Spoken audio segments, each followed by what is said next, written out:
Halo teman-teman, perkenalkan nama saya Citra Farista, NIM 256120113, Prodi Manajemen Universitas Lancang Kuning.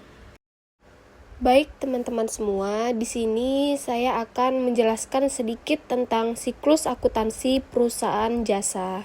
Baik, sebelum kita masuk ke materi, kita harus mengetahui apa aja siklus akuntansi jasa. Yang pertama yaitu ada jurnal umum, yang kedua buku besar, yang ketiga neraca saldo, yang keempat jurnal penyesuaian, yang kelima kertas kerja, yang keenam laporan keuangan, yang ketujuh jurnal penutup, dan yang terakhir yaitu jurnal pembali. Baik teman-teman semua, sebelum kita lanjut, saya akan memberikan sedikit informasi bahwa di sini ada sebenarnya dua siklus yang dapat di-skip atau tidak perlu kita lakukan, yaitu ada kertas kerja dan jurnal pembali. Itu tidak wajib dibuat, tetapi kalau mau dibuat tentu lebih ada faedahnya ya. Tetapi kita akan membahasnya secara lengkap di sini. Kita lanjut aja ya. Kalau ngebuat siklus akuntansi, itu kita harus punya basic untuk membuat laporan. Maksudnya, siklus akuntansi itu besti baru bisa dibuat kalau ada transaksi keuangan dalam suatu perusahaan. Jadi, kalau ada nih perusahaan yang nggak aktif atau tidak ada transaksi selama berbulan-bulan, ya tidak akan ada kegiatan sama sekali dari sisi akuntansinya. Kayak gitu ya teman-teman. Nah, ini ada contoh perusahaan fiktif yaitu Salon Genzi Selalu Bahagia selama bulan Desember 2023. Ya, kita coba beberapa transaksi berbeda. Ini kalian boleh lihat, nanti kita akan coba analisis one by one transaksi dari satu tanggal ke tanggal yang lain. Karena ini sangat berpengaruh ya besti. Jadi di akuntansi ini kita tidak boleh salah dari awal. Karena kalau salah aja kita dari awal bakal salah sampai ke ujungnya. Jadi nggak boleh ada step yang salah karena akan mempengaruhi step yang lain. Nah, ini semoga aja tulisannya jelas di layar kalian ya besti. Oke, jadi step pertama dari perusahaan jasa adalah jurnal umum. Apa itu jurnal umum? Yaitu sebuah jurnal yang digunakan untuk mencatat semua jenis bukti transaksi keuangan yang muncul dari semua transaksi keuangan suatu perusahaan dalam periode tertentu. Makanya biasanya jurnal umum itu disebut diari di sebuah perusahaan. Nah, tapi sebelum kita mengetahui jurnal umum, harus dipastikan dulu kalian sudah mengetahui apa aja akun dari perusahaan jasa. Nah, di sini kalian bisa lihat jenis-jenis akun yang ada di perusahaan jasa. Yang pertama itu ada harta atau aktiva atau aset. Kalian bisa lihat sendiri apa-apa aja yang masuk ke dalam harta. Kemudian yang kedua itu ada utang, kewajiban, dan liability. Kalian juga bisa lihat apa-apa aja di situ, ada utang usaha, ada utang gaji, dan yang lainnya. Kemudian yang ketiga di situ ada modal, ekuitas, dan equity. Nah, di situ ada modal. Kenapa ada modal titik-titik? Biasanya itu ada diisi dengan nama pemilik. Titik-titik itu biasa diisi dengan nama pemilik. Oke, baik, yang keempat itu ada pendapatan atau revenue. Nah, di situ ada tertera pendapatan jasa, pendapatan sewa, dan yang lainnya. Kemudian yang terakhir yaitu ada beban. Nah, disitulah beban gaji, beban sewa, beban listrik, air, dan telepon, dan yang lainnya di situ bisa kalian lihat dan kalian pelajari dahulu sebelum kita membuat jurnal umum. Oke, ini kita lanjut aja. Nah, jadi setiap transaksi itu besti harus dianalisis satu persatu biar nggak salah ya. Nah, di sini kita mulai transaksi tanggal 1. Dia ada mengatakan Zizi sebagai pemilik menginvestasikan dana sebesar 50 juta sebagai modal awal salon. Nah, jadi kalau kita membuat jurnal umum itu nggak lengkap kalau kita tidak tahu debit dan kreditnya. Yang mana di sini udah ada penjelasan masing-masing. Kas itu kita sudah tahu akan masuk ke harta dong, karena dia bertambah. Kita letak di debit. Nah, di sini modal dan dia bertambah kita letak di kredit. Setelah tahu analisisnya, kita pindahkan ke jurnal umum. Tampilan jurnal umum itu begini ya Besti, ada 5 kolom. Di situ ada tanggal, ada akun keterangan, ada referensi, dan debit kredit. Nah, ini nih yang penting.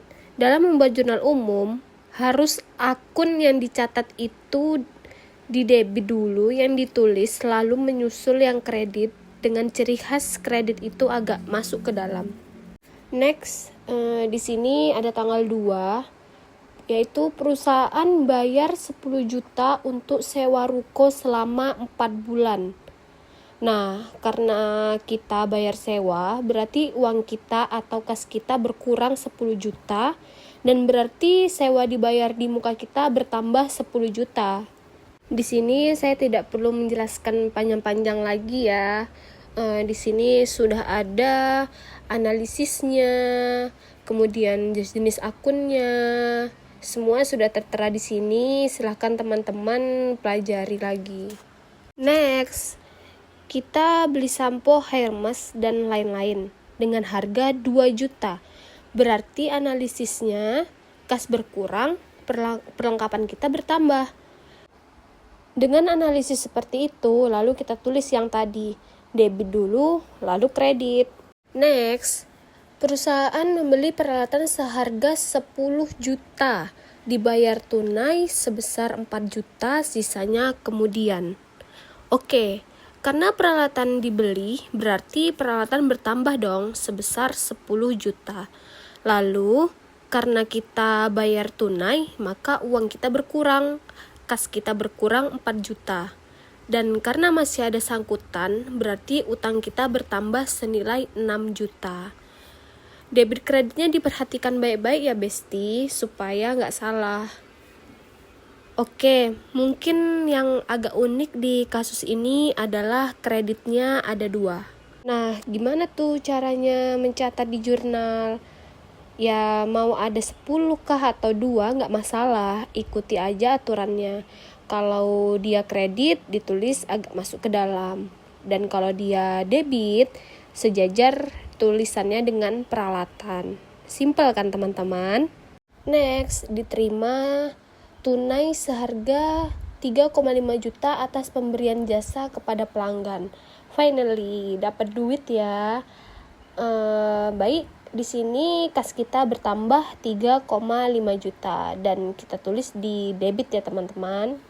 Next, di sini kita akan menyelesaikan pekerjaan senilai 1,8 juta dan baru akan dibayar seminggu ke depan. Kira-kira kayak gitu boleh nggak sih Kak? Ya tentu saja boleh, tidak ada masalah.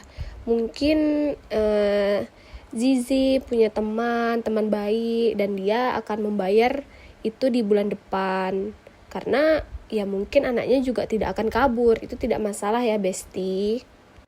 Nah kalau gitu kita punya piutang, ingat ya piutang. Kemudian kita tulis di jurnal umumnya. Next, seorang konsumer membayar 500.000 untuk jasa salon. Wah, bertambah lagi nih kas kita.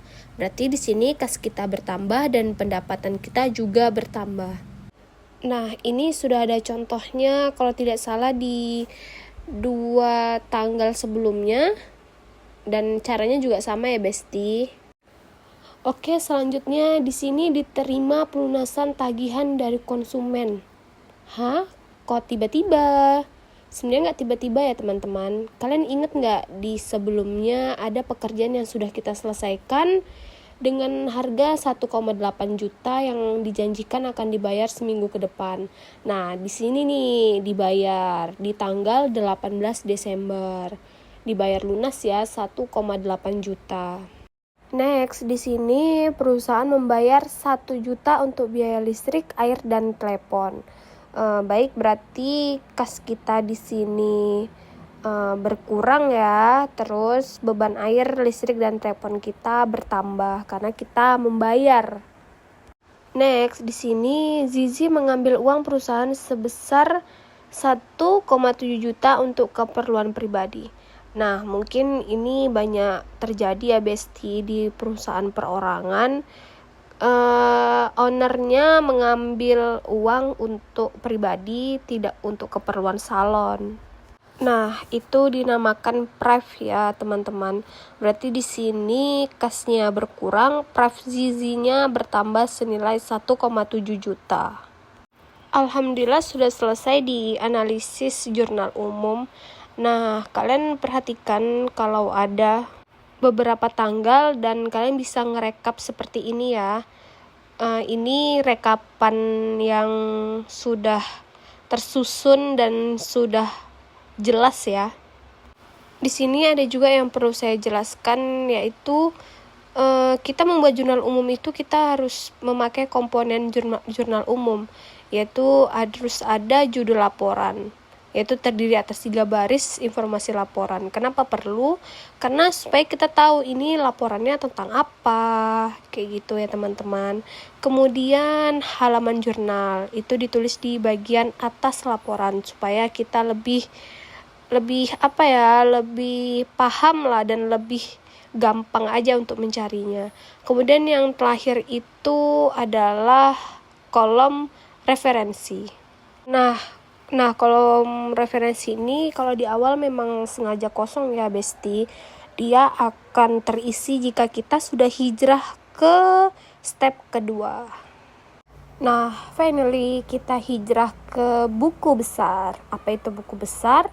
Yaitu siklus akuntansi, suatu catatan yang digunakan untuk mencatat semua transaksi keuangan yang dilakukan oleh suatu perusahaan. Nah, biasanya dari jurnal umum itu kita posting ke buku besar ini namanya. Nah, biasanya kalau di beberapa referensi buku, ada beberapa model membuat buku besar. Buku besar yang paling jadul yaitu buku besar T. Kenapa disebut T? Karena ya kalian bisa lihat sendiri, ini T banget kan. Terus ada juga buku besar bersaldo. Ada yang 3 kolom dan juga 4 kolom. Jadi, kita membuat buku besar itu tidak perlu ada referensi tambahan. Cukup punya jurnal umum aja, maka data itu yang kita kelola lebih lanjut. Nah, ini contohnya kita ambil di tanggal 1 tadi dan tampilannya seperti ini ya teman-teman. Kasnya di debit 50 juta, modalnya di kredit 50 juta. Nah, kita akan memindahkan data jurnal umum ke buku besar. Nama gaulnya adalah posting.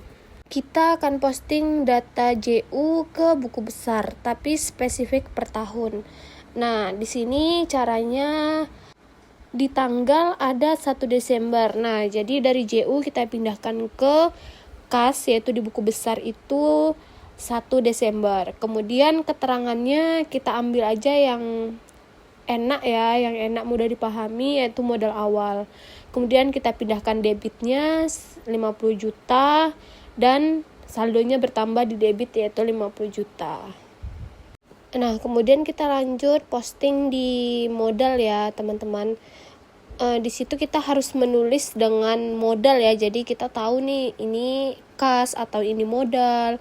Kemudian itu di sebelah kanan itu adalah nomor akun. Di setiap apapun yang kita buat itu harus ada nomor akunnya ya teman-teman. Nah, selanjutnya kayak tadi kita pindahkan tanggalnya. Kemudian karena ini dia modal, maka kita tulis kredit. Nah, di sini kita tidak perlu mikir banyak ya teman-teman. Kita hanya memindahkan, jadi kita tulis apa aja yang udah ada di JU. Yang diperlukan hanya konsentrasi ya teman-teman, konsentrasi yang full. Karena ya seperti saya bilang di awal tadi, kita tidak boleh salah di awal karena akan hancur untuk selanjutnya. Nah, baik, kita lanjut ya ke tanggal berikutnya, yaitu di tanggal 2. Nah, di tanggal 2 ini ada sewa dibayar di muka dan juga kas. Berarti kita harus memindahkan di kasnya ya. Sama seperti tadi, kita pindahkan tanggalnya, yaitu di bawah tanggal 1 tadi. Kemudian kita tulis keterangannya itu bayar sewa. Nah, kemudian karena itu kredit, maka di kredit kita tulis 10 juta. Nah, mungkin yang agak berbeda di saat kita menuliskan saldo ya teman-teman. Nah, di sini ada sedikit penjelasannya gimana cara menulis saldo. Nah, di sini kalau misalnya saldo kita sama dengan yang saldo di 1 Desember itu, maka itu dijumlahkan. Nah, kalau berbeda, kita selisihkan. Nah, karena di situ 50 juta, maka kita kurangin 10 juta, hasilnya 40 juta.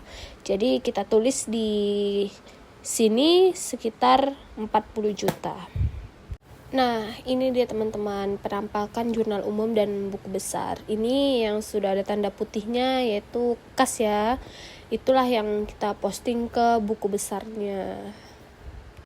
Nah, ini kita sedikit lanjut ya. Tadi kita sudah sampai di tanggal 2. Kita lanjut di tanggal 3. Di sini ada perlengkapan yaitu 2 juta ya. Nah, di sini kasnya di kredit sekitar 2 juta. Maka beli perlengkapan ya sesuai tanggalnya 3 Desember beli perlengkapan, kemudian kreditnya 2 juta dan sama seperti tadi karena di sini debitnya 40 juta dikurang 2 juta maka tinggal 38 juta. Oke, semoga teman-teman bisa mengerti untuk selanjutnya ya sampai di tanggal terakhir. Lanjut, akun kedua adalah piutang. Kalau di transaksi kita ada 2 ya, 11 dan 18. Jadi lakukan hal yang sama, piutang tanggal 11 dan 18 disesuaikan aja ini sesuai dengan debit kreditnya. Nah, selanjutnya kita ke perlengkapan. Dan ternyata di jurnal umum itu cuma 1 transaksinya ya. Jadi langsung aja dipindahkan seperti tadi. Next, ada sewa dibayar di muka. Dan di sini juga cuma 1 ya teman-teman. Jadi langsung saja kita pindahkan seperti yang lainnya. Selanjutnya di sini ada peralatan. Dan ini juga sama teman-teman, cuma ada 1. Lalu kita posting. Next, ada utang usaha. Nomor akunnya ada 211. Dan juga cuma 1 ya, jadi kita masukkan kayak tadi. Next, pendapatan jasa ada 3 transaksi. Satu-satu kita posting ya teman-teman. Oke, kita hijrah lagi nih ke neraca saldo. Apa itu neraca saldo? Yaitu suatu lembar kerja pembukuan yang di dalamnya saldo-saldo seluruh buku besar disusun menjadi jumlah kolom rekening debit dan kredit yang sama besarnya. Nah, ini saya ambil salah satu pendapatan buku besar ya. Ini bisa kalian lihat ada 3 pendapatan ya teman-teman. Nah, yang di bawah ujung ini disebut sebagai saldo akhir. Saldo akhir inilah yang akan kita rekap dan dikumpulkan dalam satu laporan yang kemudian kita kenal sebagai neraca saldo. Inilah tampilan neraca saldo sebenarnya teman-teman. Sangat simpel bukan? Ingat ya, judul laporan, nama perusahaan, dan periode harus ada ya. Debit kredit ini diambil dari saldo akhir ya teman-teman. Dan setelah itu jumlah debit dijumlahkan semuanya. Jumlah kredit juga dijumlahkan semua. Dan yang harus benar adalah jumlah akhir debit kredit itu wajib sama. Baik, kita lanjut ke siklus selanjutnya, yaitu jurnal penyesuaian. Kenapa disebut jurnal penyesuaian? Karena kalau ada yang tidak sesuai di lapangan dan kita butuh membuat perubahan atau perbaikan. Jurnal penyesuaian aslinya termasuk siklus akuntansi yang paling sulit menurut banyak orang. Ini ada 5 contoh jurnal penyesuaian yang saya tampilkan. Nah, kalau tadi buku besar, neraca saldo, kita tidak butuh informasi tambahan. Sayangnya kalau jurnal penyesuaian harus ada informasi tambahan. Kita tidak bisa lanjut kalau tidak ada informasi tambahan. Nah, kita bisa lihat analisisnya. Misalnya kita tahu perlengkapan yang masih tersisa sebesar 800.000. Nah, seperti biasa, beban perlengkapannya di debit dan perlengkapannya di kredit. Yang kedua, sewa katanya sudah digunakan 1 bulan dari 4 bulan seharusnya. Berarti beban sewa kita bertambah dan sewa dibayar di muka kita berkurang. Selanjutnya, peralatan diestimasikan penyusutan sebesar 700.000. Ya sama, kita punya analisisnya, beban penyusutan peralatannya di debit, lalu akumulasi penyusutannya di kredit. Lanjut, perusahaan memiliki tanggungan gaji yang belum dibayarkan sebesar 2 juta. Nah, berarti ada utang gaji sekaligus beban gaji ya, dengan catatan analisis yang sudah tertera di layar kalian. Terakhir, ada pekerjaan yang sudah diselesaikan, ditagihkan kepada konsumen sebesar 4 juta. Berarti belum dibayar ya teman-teman. Dan piutang kita bertambah, lalu pendapatan karena pekerjaan sudah dilakukan. Nah, kalau kalian tadi sudah membuat analisis satu persatu, kalau digabung beginilah tampilan dari jurnal penyesuaian. Selalu ada judul, nama perusahaan, dan periodenya. Nah, ini harus diingat. Semua jurnal harus selalu diposting ke buku besar. Kenapa buku besar lagi, Kak? Ya, kalau tadi kan buku besarnya untuk jurnal umum. Nah, kalau ini kan jurnal penyesuaian, maka juga harus diposting. Caranya sama kok. Misalnya tadi kita udah punya jurnal penyesuaian di tanggal pertama tuh begini. Ya udah, masing-masing kita posting ke akun terkait. Sama cara kerjanya, mungkin sedikit berbeda saja. Nah, ini dia penampakan neraca saldo disesuaikan. Neraca saldo itu selalu dibuat setelah kita memposting ke buku besar. Finally, sedikit lagi akan berakhir. Kita masuk ke kertas kerja atau neraca lajur. Apa itu kertas kerja?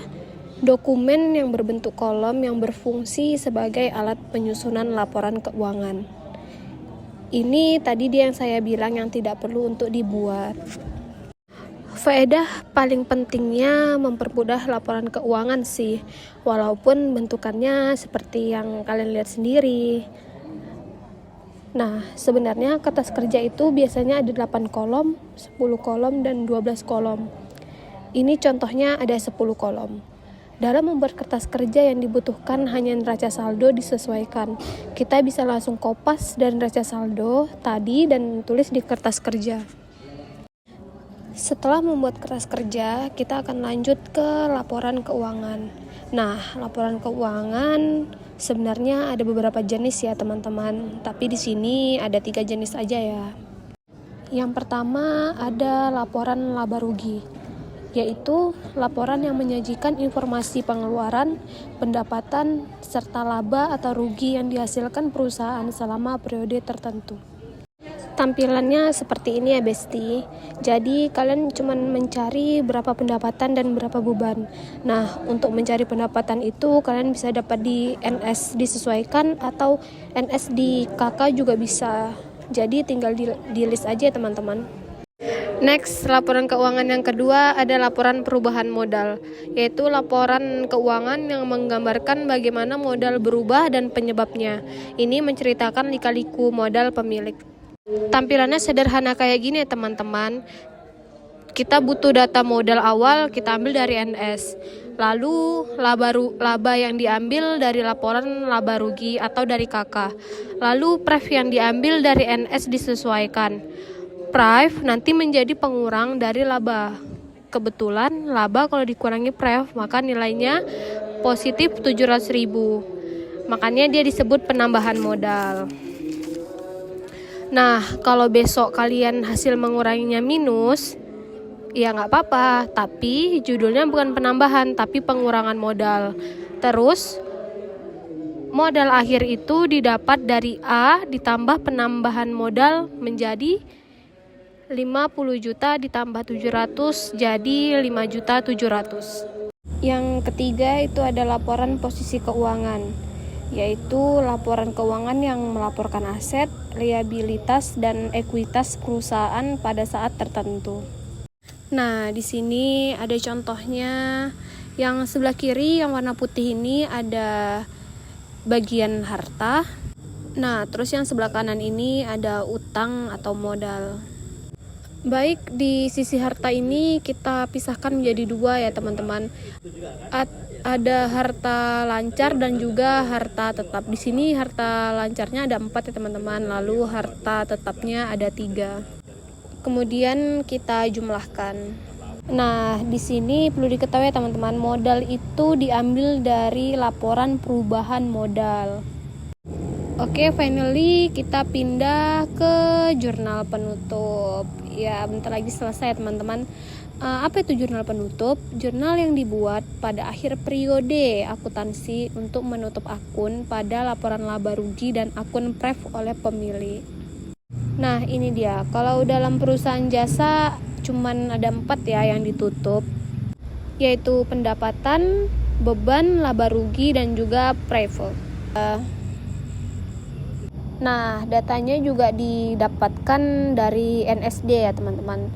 Segitu pentingnya memang NSD itu. Finally, Besti, akhirnya kita sampai di ujung ya, yaitu di jurnal pembalik. Apa itu jurnal pembalik? Jurnal yang membalikkan transaksi yang telah dilakukan di jurnal penyesuaian. Tujuannya untuk memudahkan pekerjaan akuntansi pada periode berikutnya. Nah, di jurnal pembalik ini ada 4 yang harus dibalik, yaitu pendapatan yang harus diterima, utang yang masih harus dibayar, beban dibayar di muka yang dicatat sebagai beban, dan yang terakhir pendapatan yang diterima di muka dicatat sebagai pendapatan.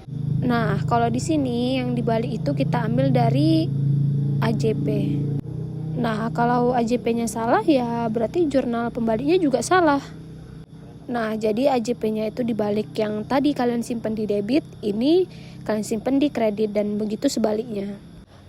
Nah, kalau di contoh ini ternyata cuma ada 2 jurnal aja yang dibalik ya teman-teman.